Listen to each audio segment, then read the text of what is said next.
마지막 수업 알퐁스 도데. 그날 아침 나는 학교에 가는 시간이 너무 늦었다.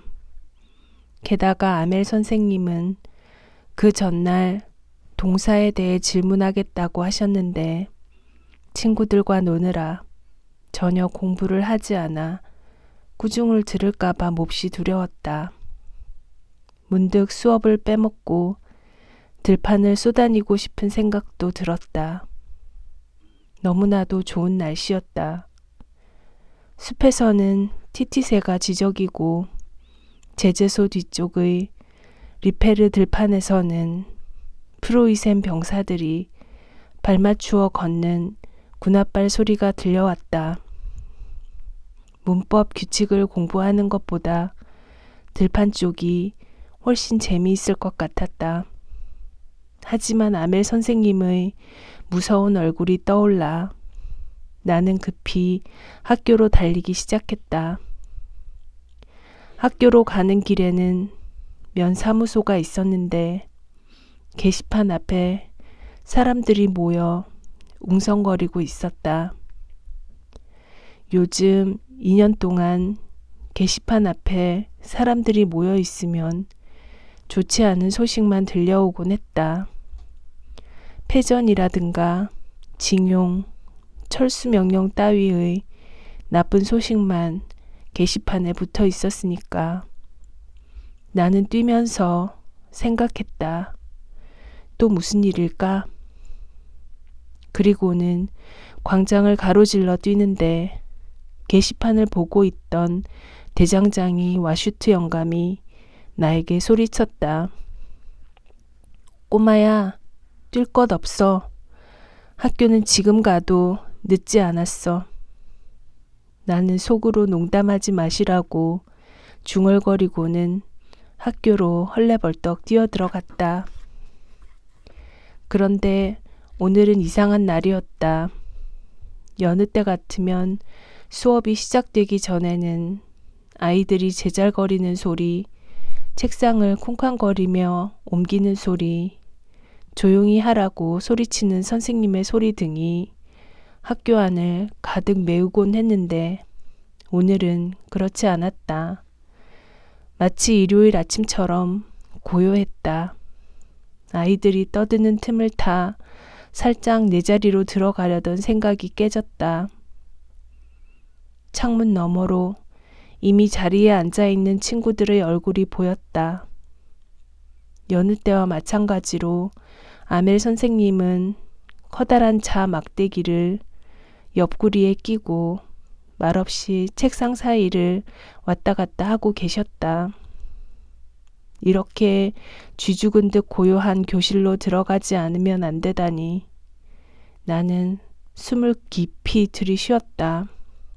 부끄럽고 두려웠던 것이다. 그런데 그날은 다른 날과 전혀 달랐다. 아멜 선생님은 슬픈 눈으로 나를 바라보더니 가라앉은 목소리로 말씀하셨다. 프란츠, 괜찮다. 어서 자리로 가 앉거라. 지금 막 수업을 시작하려던 참이었다. 나는 얼른 자리로 가서 앉았다. 부끄러움이 조금 가라앉자 주위를 돌아보았다. 선생님은 장학관이 오는 날이나 졸업식 때만 입는 옷을 입고 계셨다. 감색 프로코트에 가슴에는 주름 잡힌 가슴 장식을 달고 머리에는 자수가 놓여진 고급 모자를 쓰고 계셨다. 교실 전체에는 다른 때와는 달리 엄숙하고 침착한 분위기가 감돌고 있었다. 놀라운 것은 교실 뒤쪽 의자에 마을 사람들이 조용히 앉아있는 것이었다. 모자를 손에 쥔 오젤 영감님, 예전 면장, 집배원 아저씨, 그리고 여러 어른들. 조용히 앉아 있었지만 모두 어딘가 슬픈 표정들이었다. 오젤 영감님은 낡은 초급 프랑스어 독본을 무릎 위에 올려놓고 큼지막한 안경을 쓰고는 들여다보고 있었다. 내가 놀라고 있는 사이에 아멜 선생님은 교단 위에 올라가 부드럽고 엄숙한 소리로 말씀하셨다. 여러분, 오늘은 마지막 프랑스어 수업 시간입니다. 베를린에서 명령이 내려왔는데 알자스와 로렌 지방의 학교에서는 독일어만을 가르치라는 것입니다. 내일 독일어를 가르칠 새 선생님이 오십니다. 그러니까 오늘은 여러분뿐 아니라 나에게도 마지막 프랑스어 수업인 것입니다. 나는 선생님의 말씀에 깜짝 놀랐다. 지독한 프로이센 놈들 같으니 면사무소 게시판에 붙어 있던 것은 바로 이 사실이었던 것이다. 나의 마지막 프랑스어 수업. 그런데 나로 말할 것 같으면 아직 프랑스어를 제대로 쓸 줄도 읽을 줄도 모르지 않는가. 그런데 이제 프랑스어를 배울 수 없다니. 지금 와서 생각해 보니 새를 잡겠다고 수업을 빼먹은 것이나 강가에서 얼음지치기를 하며 보낸 시간이 너무나 후회스러웠다. 바로 조금 전까지도 그렇게 지겹게 재미없던 교과서나 문법책, 그리고 성경 등이 이제는 아주 친하지만 헤어져야 하는 친구처럼 느껴졌다. 아멜 선생님도 그렇다.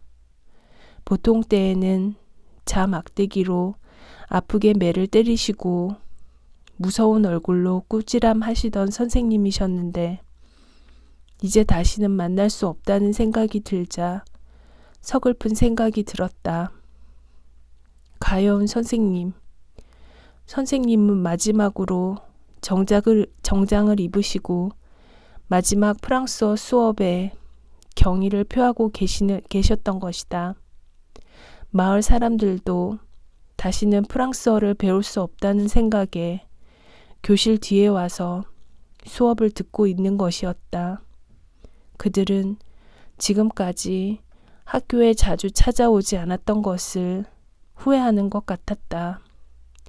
오젤 영감님은 몇십 년이나 프랑스어를 익히지 못한 것이 못내 아쉬운 듯 했다. 그것은 또한 40년 동안이나 프랑스어를 가르친 선생님에게 경의를 표하는 것일 뿐 아니라 마침내 사라져버릴 조국의 사랑을 바치는 것이기도 했다. 그러는 동안 갑자기 선생님이 내 이름을 불렀다. 내가 암송할 차례가 된 것이다. 이 어려운 동사 규칙을 하나도 틀리지 않고 외울 수 있다면 얼마나 좋을까. 하지만 나는 시작부터 기억이 안 나. 얼굴이 빨갛게 상기된 채 몸을 비비꼬고만 있을 뿐이었다. 나는 얼굴을 들 수가 없었다. 앞에서 아멜 선생님의 말씀이 들려왔다. 프란츠, 너를 꾸중하는 게 아니다. 너는 이것으로 충분히 벌을 받았다. 너뿐만 아니라 우리도 날마다 이렇게 생각했지.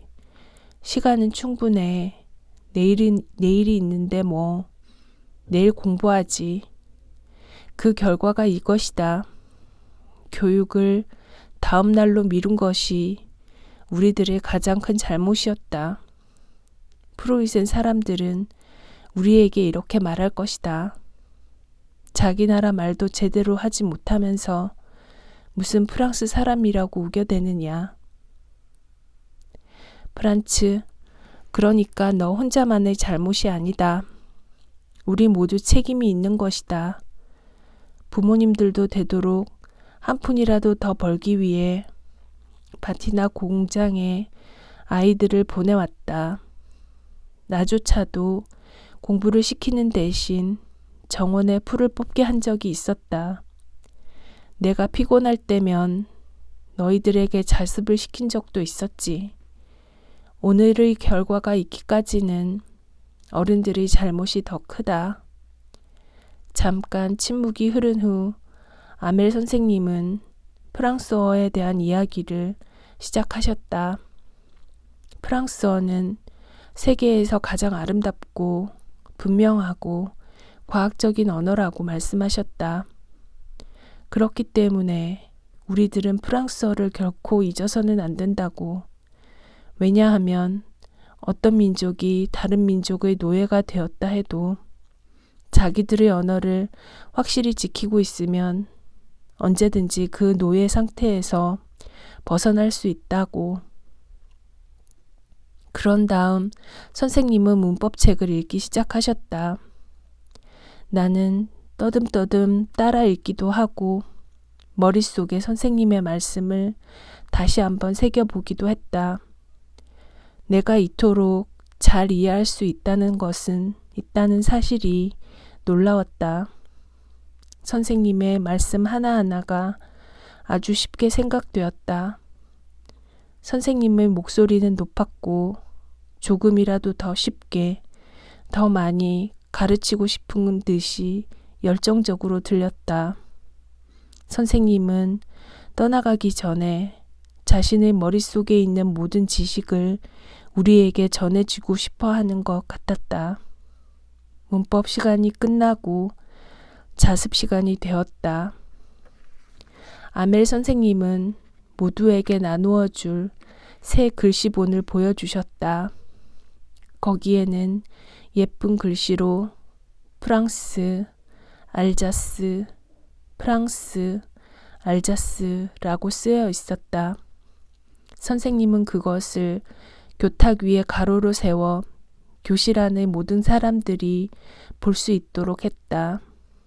그 글자들은 마치 프랑스 국기가 휘날리는 것처럼 보였다. 모두들 얼마나 열심이었는지 숨소리조차 들리지 않았다. 들리는 것이라고는 종이 위를 사각사각 스치는 펜소리 뿐이었다. 창문으로 갑자기 풍뎅이 한 마리가 날아 들어왔지만 아무도 그쪽을 쳐다보지 않았다. 1학년 학생들조차도 조심스럽게 정성껏 선 긋는 연습을 했다. 마치 그 선도 프랑스어인 것처럼 신중하게 말이다. 학교 지붕에는 비둘기 몇 마리가 내려앉아 구구구구 울었다. 그 소리를 들은 나는 생각했다. 내일부터는 저 비둘기들도 독일 말로 울어야만 하는 걸까? 이따금 선생님을 보면 선생님은 교단 위에서 주변의 사물들을 뚫어지게 바라보고 계셨다. 마치 눈에 보이는 모든 것을 눈 속에 새겨 넣으려는 모습처럼 보였다. 선생님은 지난 40년 동안 이 교실에서 매일같이 프랑스어를 가르쳐 왔으니까 운동장을 마주하고 있는 교실도 여전하고 창문으로 비쳐드는 햇살도 40년 동안 여전했으니까. 다만 걸상과 책상이 오래되어 검게 빛나고 운동장의 나무는 더욱 크게 자랐고 선생님이 손수 가꾼 꽃들은 더욱 만발해진 것만이 그동안의 세월을 말해줄 뿐이었다. 이 모든 것들과 이별해야 한다는 것이 선생님에게는 얼마나 힘들고 어려운 일일까? 선생님의 여동생이 2층에서 왔다 갔다 발소리를 내며 짐을 챙기는 소리가 들렸다. 이들은 내일이면 이 고장을 떠나게 된다. 그리고 언제 돌아올지 기약할 수 없게 된다. 선생님은 끝까지 침착하게 수업을 이끌어 나가셨다. 자습 시간 다음은 역사 시간이었다. 역사 시간이 끝난 후 저학년 학생들은 목소리를 낮추어 일제히 발음 연습을 했다. 교실 뒤쪽에 있던 오젤 영감님도 안경을 끼고 두 손으로 책을 들고 학생들과 함께 더듬더듬 읽어 내려갔다. 영감님의 목소리는 너무나 감동한 나머지 떨리고 있었다. 그 소리를 들으니 어쩐지 우습기도 하고 슬프기도 해서 모두들 웃어야 할지 울어야 할지도 모를 정도였다. 나는 이 모든 광경을 결코 잊을 수 없을 것 같았다. 그때 교회의 종소리가 정오를 알렸다. 그와 동시에 프로이센 병사들의 나팔 소리가 창문 밖에서 울려 퍼지기 시작했다. 아멜 선생님은 굳은 얼굴로 교단에 올라서셨다. 내 눈에 선생님은 칠판을 다 가리고 서 있는 커다란 나무처럼 보였다. 선생님은 말씀하셨다. 여러분, 나는...